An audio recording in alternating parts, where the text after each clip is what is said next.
thème de cette méditation est « Cesser de devenir ».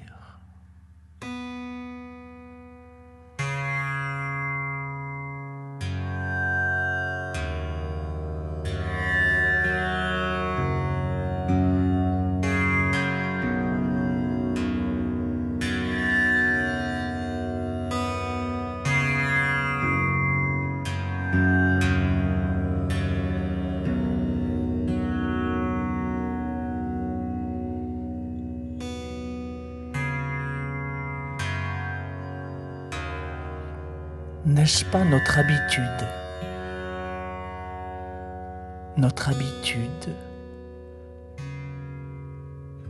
d'organiser tout ce que nous faisons en fonction d'un devenir?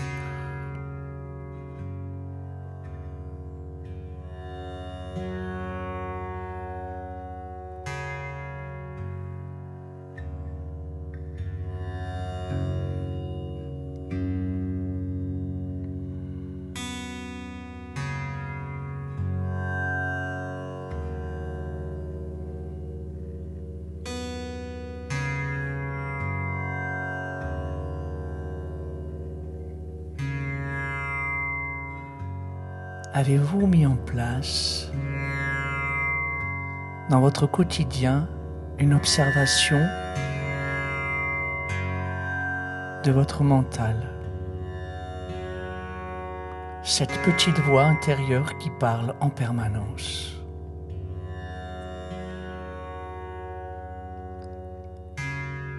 Est-ce que vous l'écoutez en étant conscient d'écouter quelque chose d'autre que vous?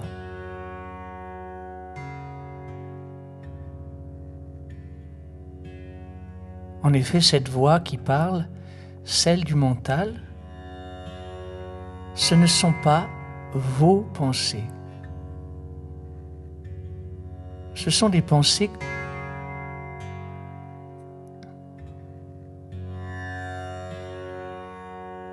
Avez-vous essayé de dire « il y a des pensées » plutôt que « je pense ».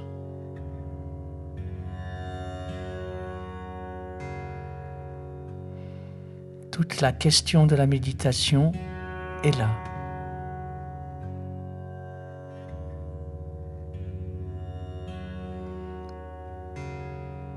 Suis-je le penseur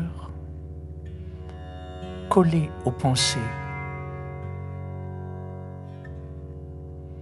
Je suis une conscience qui peut observer un corps, des émotions, des sentiments et des pensées.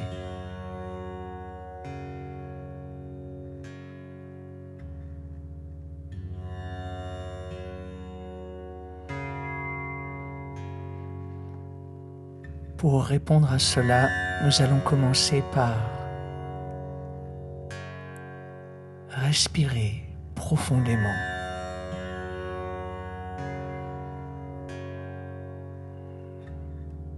Respirer en conscience.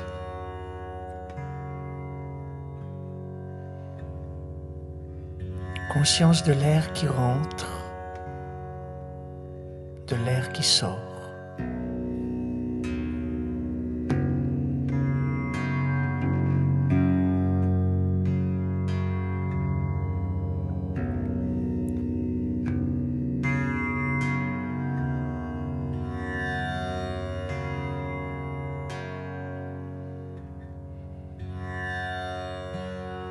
Conscience de notre corps,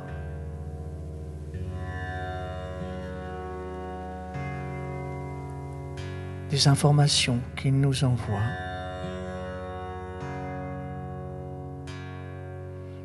comme d'habitude, nous ne changeons rien.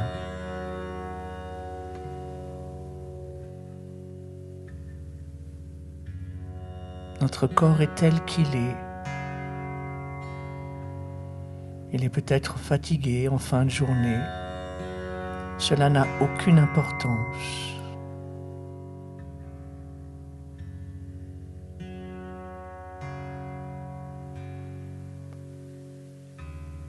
observons ce qu'il y a là, maintenant, dans notre corps. Justement, sans devenir, sans notre propension, en tout cas celle de notre mental,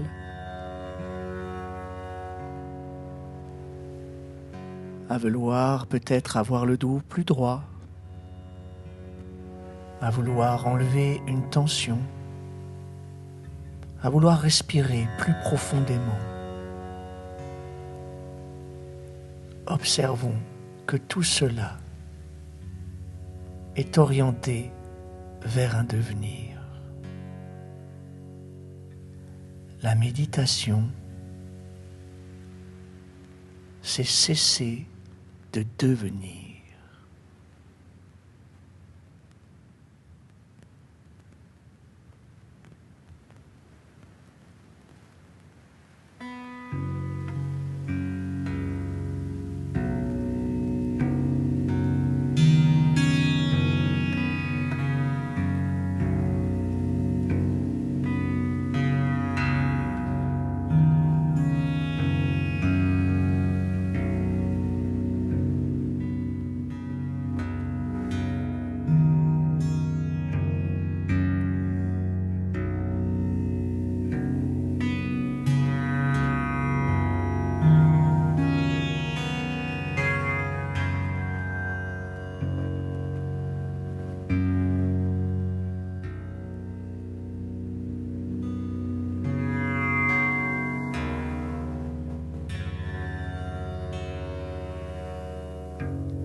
Même lorsque les pensées nous amènent vers un devenir,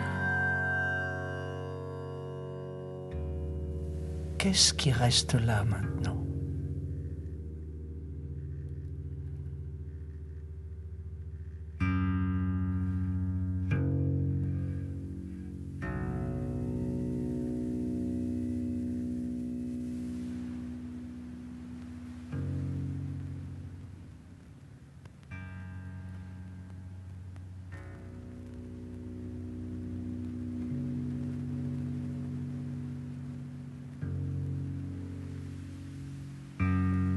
Y a-t-il quelque chose de présent, quelles que soient les pensées?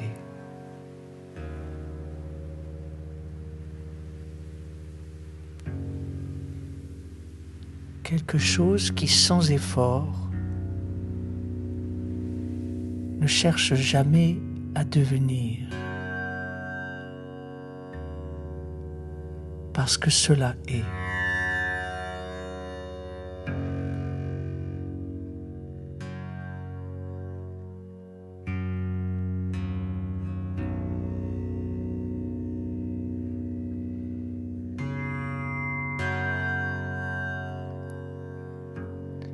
Les pensées sont observées si elles sont là. En aucune manière comme un handicap à la méditation.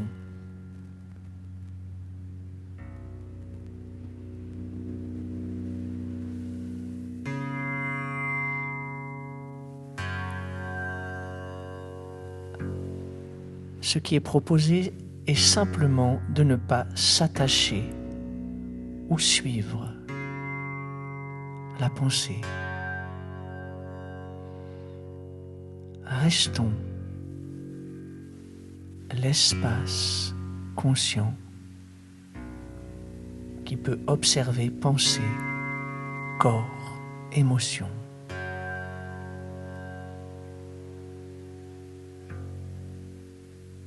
Maintenant.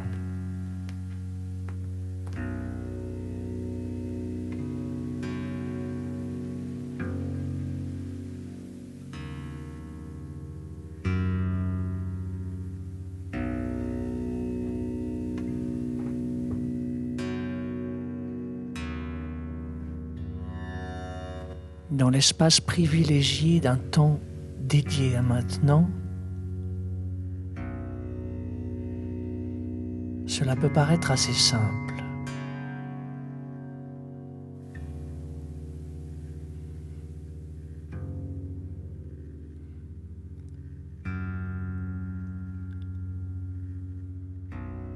Tout ici est dirigé vers maintenant. Maintenant.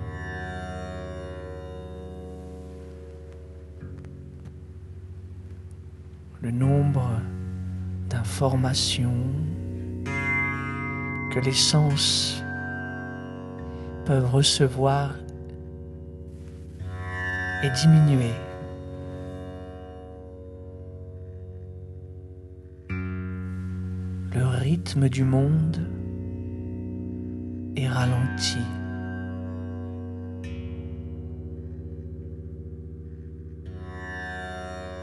Si pour l'être, tout cela n'a aucune importance, néanmoins, cet entraînement à maintenant est en fait un désentraînement à suivre le mental. Maintenant, maintenant, maintenant.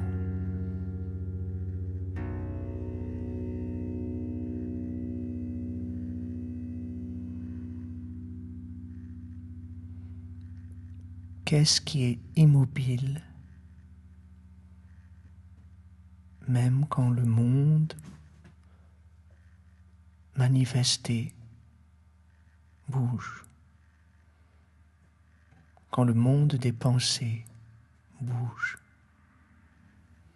quand le monde émotionnel bouge? Qu'est-ce qui est immobile?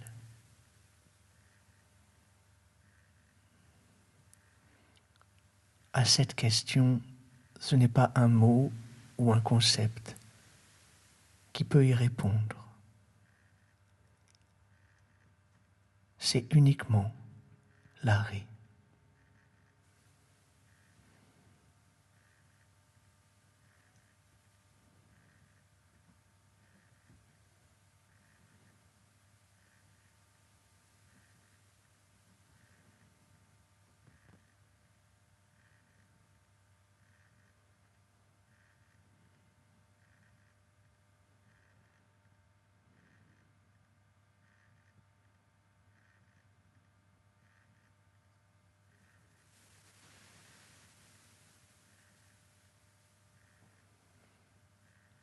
On ne stoppe pas le monde.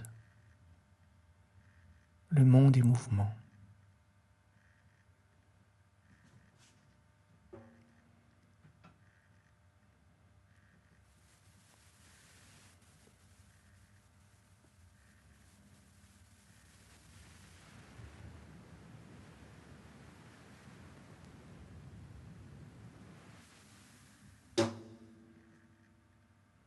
La méditation est ce qui est déjà immobile,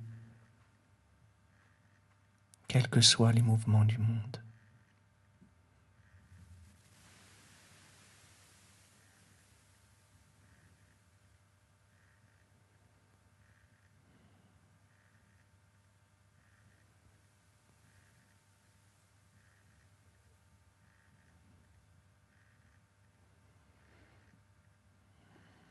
Mais pour aller plus avant dans ce thème, nous allons essayer de mieux comprendre ce qui essaye toujours de devenir. Parce que c'est quand on voit ce qui essaye toujours de devenir que l'hypnose qu'il exerce sur nous diminue.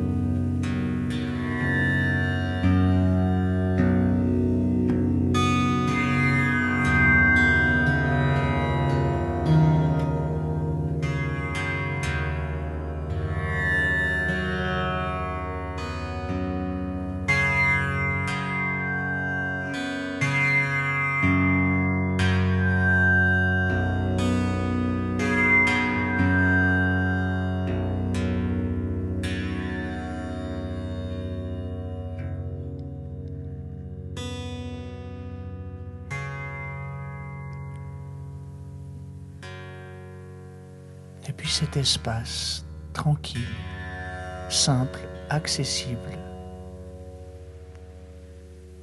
cet espace immobile qui accueille le mouvement du monde, nous pouvons mettre en place un regard sans jugement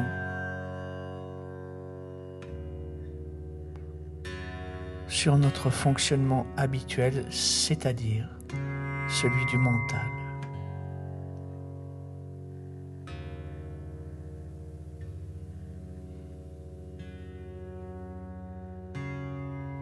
Comment fonctionne le mental ?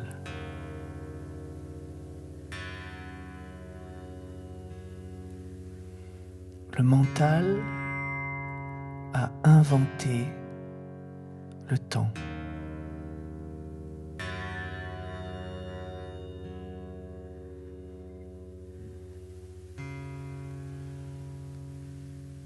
La seule chose que nous croisons toujours et dont nous ne pouvons sortir, c'est maintenant.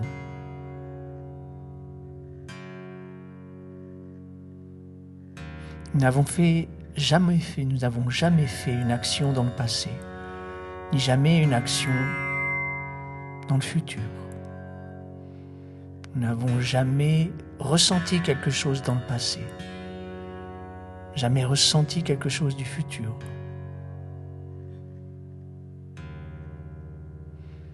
Tout s'est éternellement déroulé dans maintenant, et pourtant,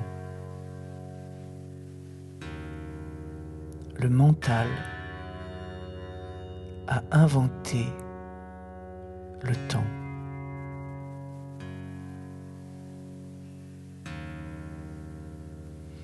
Comment a-t-il inventé le temps ? Grâce à la mémoire.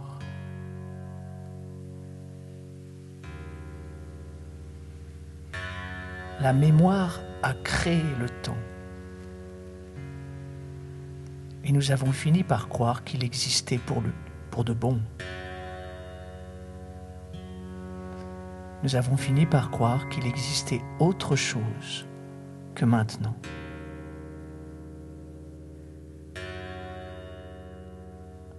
Contemplons encore plus profondément le fonctionnement de tout cela.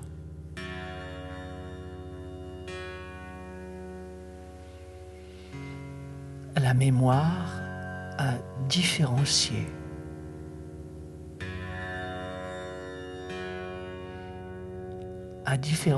le maintenant d'un peu avant avec le maintenant de maintenant.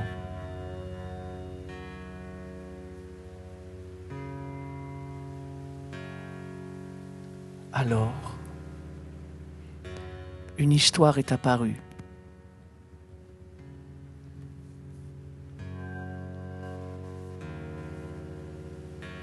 Une histoire dans le temps, où les choses évoluent et bougent.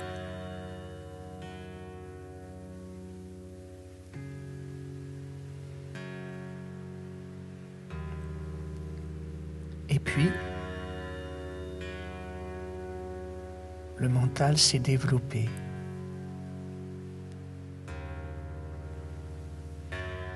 Et l'histoire s'est complexifiée.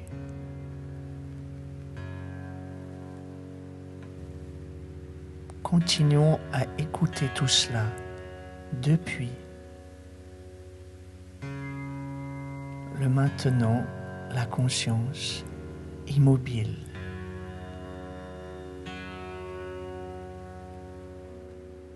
Ces mots pointent quelque chose.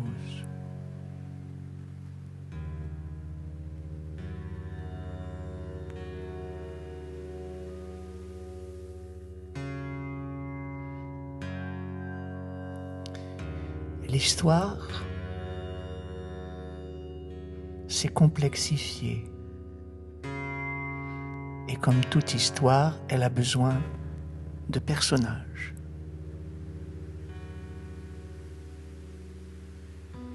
Et bien sûr, le personnage principal, c'est ce que nous appelons nous, ou moi.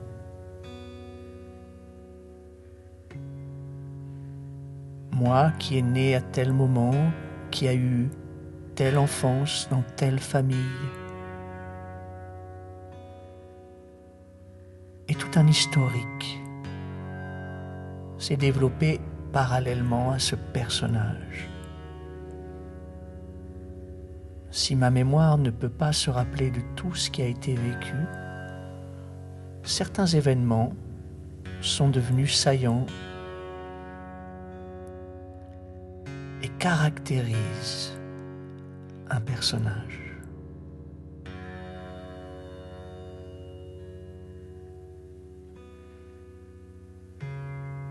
Or, si le temps n'existe pas,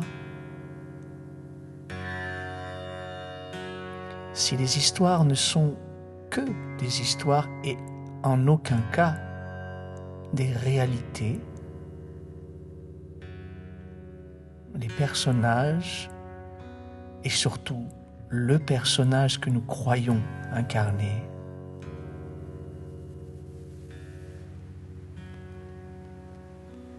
est théorique. Ce n'est pas nous.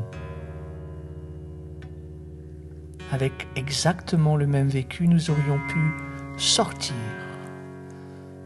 de la masse infinie de souvenirs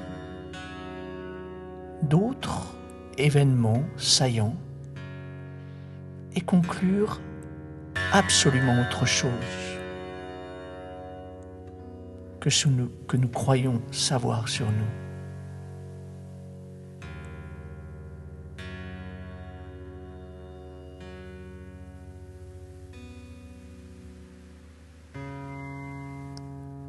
Restons dans l'espace de maintenant et nous pouvons voir ces histoires, ce personnage principal qui nous préoccupe tant, son image, son caractère et son devenir.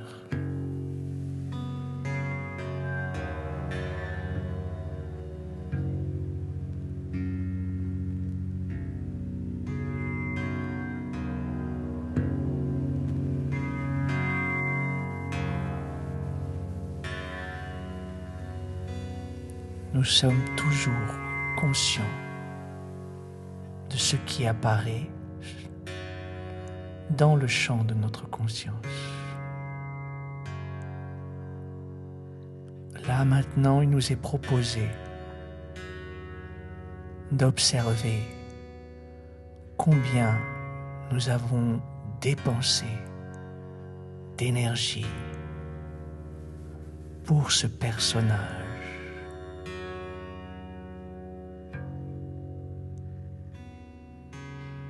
Et pour son histoire.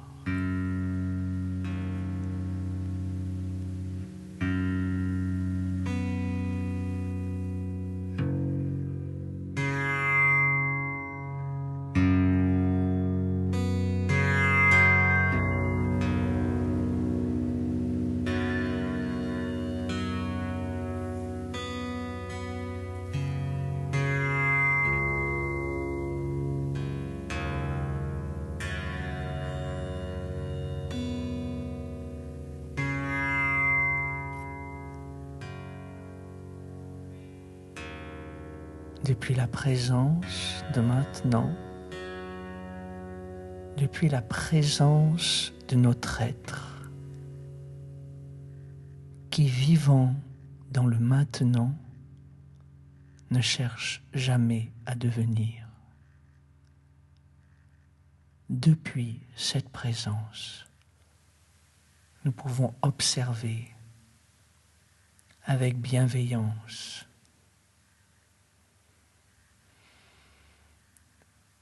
l'immense égarement que nous avons eu à entretenir le mythe de ce personnage qui est comme ceci, pas comme cela.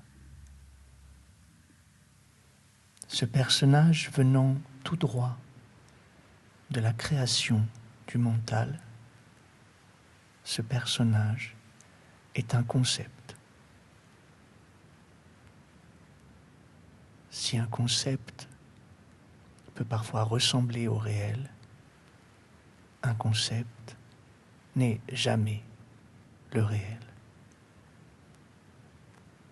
De même qu'un plan peut être aussi précis qu'il le souhaite, un plan, c'est-à-dire un concept, n'est jamais le territoire, le réel.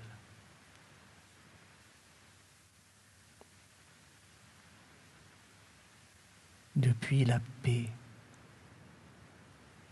la tranquillité de l'être,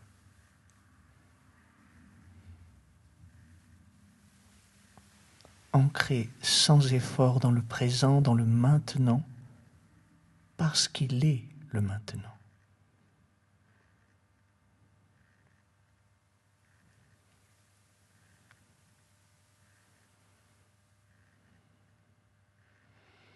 Il est le repos du devenir.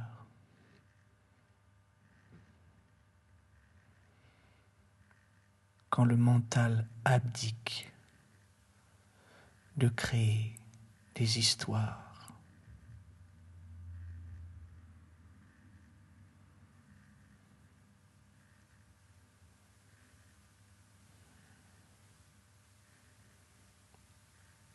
si le mental a créé de toutes pièces à partir des différents vécus du maintenant une histoire conceptuelle, il a bien évidemment aussi la possibilité d'imaginer la suite de l'histoire avant même qu'elle ne se réalise.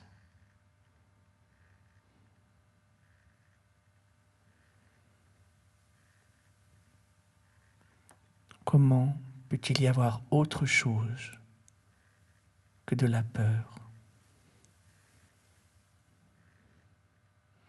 quand on imagine le futur?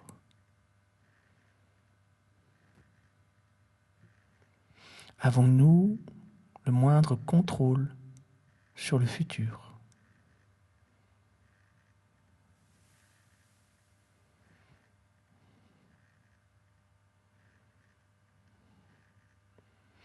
Si nous désirons dans un domaine dans lequel nous n'avons aucun contrôle, seule l'anxiété, voire la peur, voire l'angoisse peut naître de cela.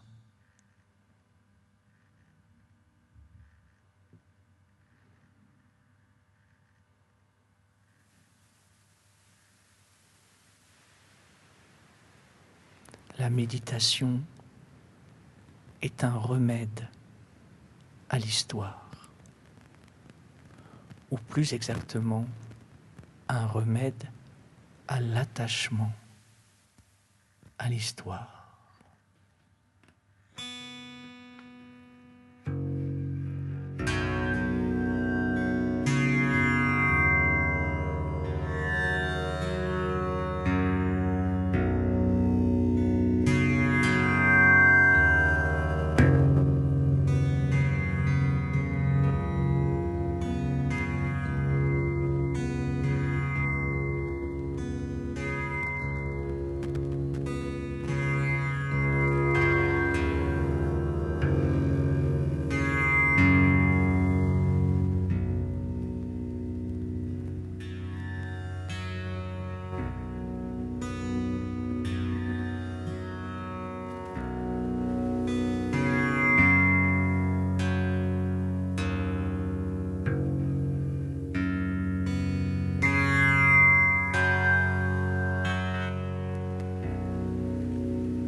fréquentation,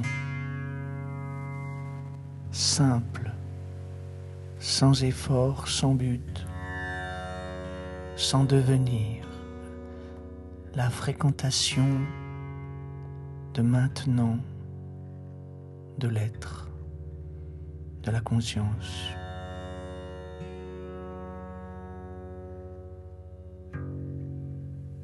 Dénoue les nœuds qui nous attachent à notre histoire.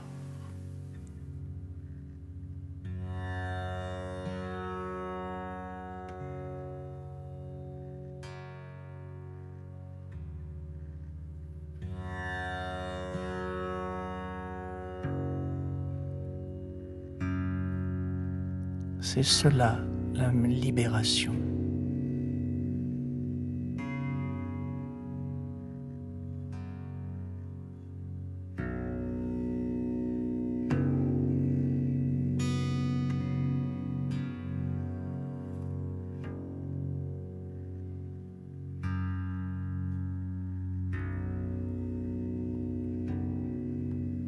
Bien sûr, le mental peut reprendre parfois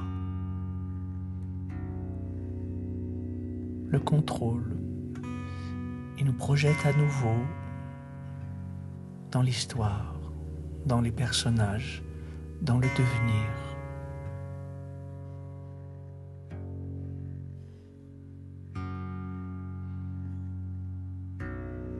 Mais nous avons fréquenté l'immobilité,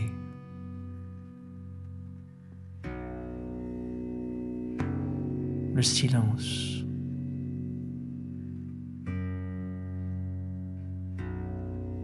maintenant.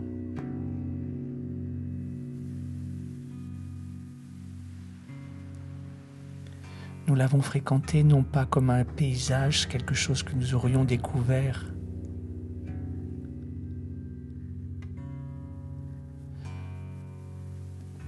nous l'avons fréquenté parce que nous ne pouvons pas fréquenter autre chose. Les paysages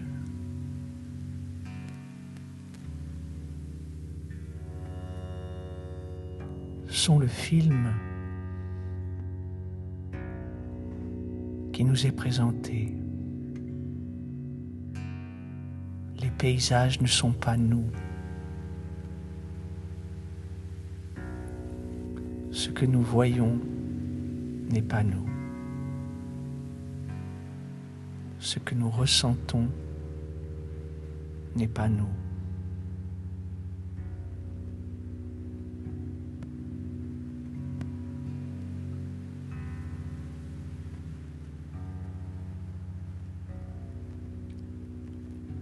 Et ce que le mental dit de nous n'est pas nous.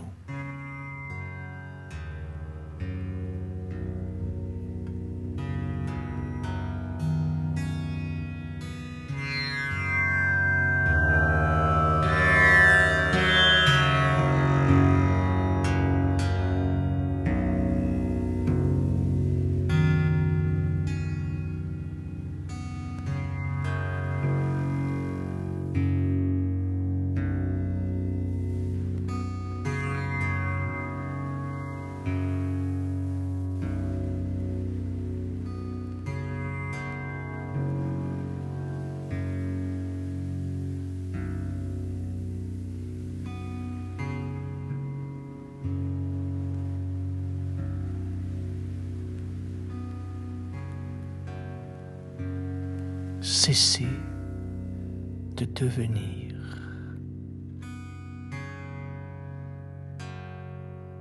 C'est être.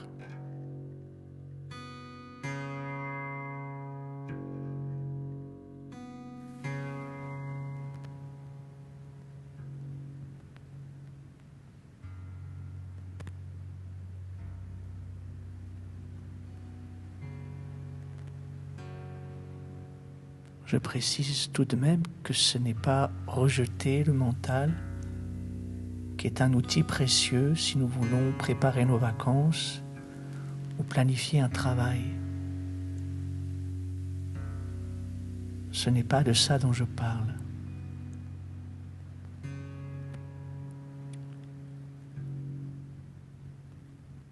C'est la croyance que nous avons du contrôle sur autre chose que maintenant.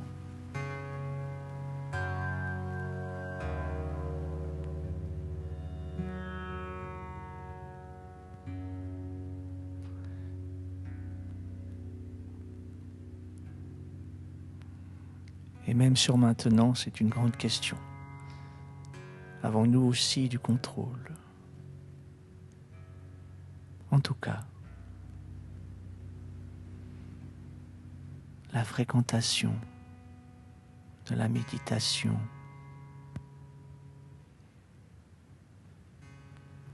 nous éloigne de l'hypnose du mental qui voudrait que les choses soient comme ceci ou cela pour fabriquer une belle histoire et un beau personnage. La proposition est d'observer que ce processus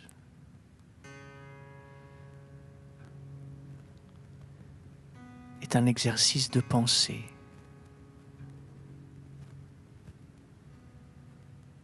Uniquement un exercice de pensée. Ce que nous sommes n'est pas pensable. Ce que nous sommes n'est pas un concept.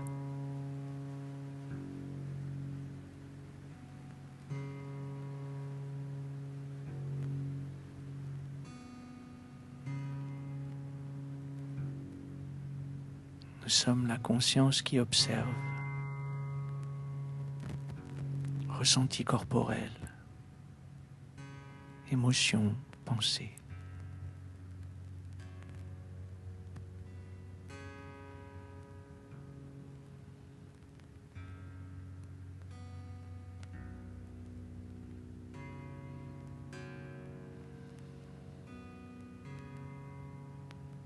Maintenant, nous sommes maintenant.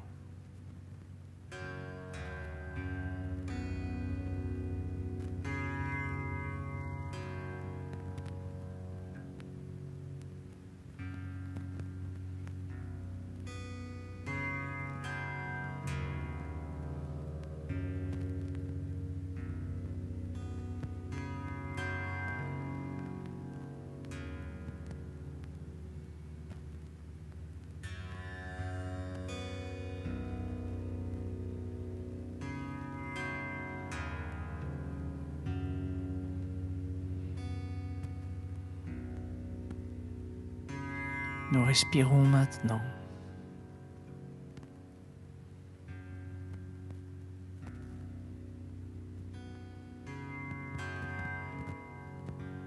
Nous sommes maintenant.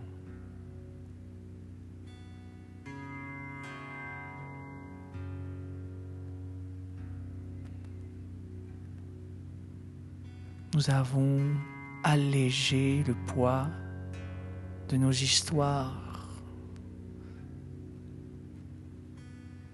allégé notre exigence du devenir, en revenant à ce que nous sommes. Maintenant, maintenant, maintenant.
Comme souvent,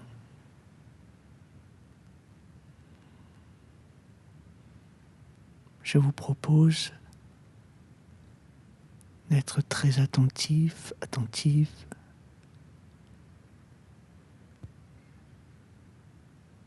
au moment où nous allons justement devoir reprendre notre histoire. Quel que soit ce qui nous attend, nous pouvons rester conscients en nous de ce qui ne vit pas d'histoire, de ce qui n'attend aucun devenir, de ce qui est en paix et qui est nous.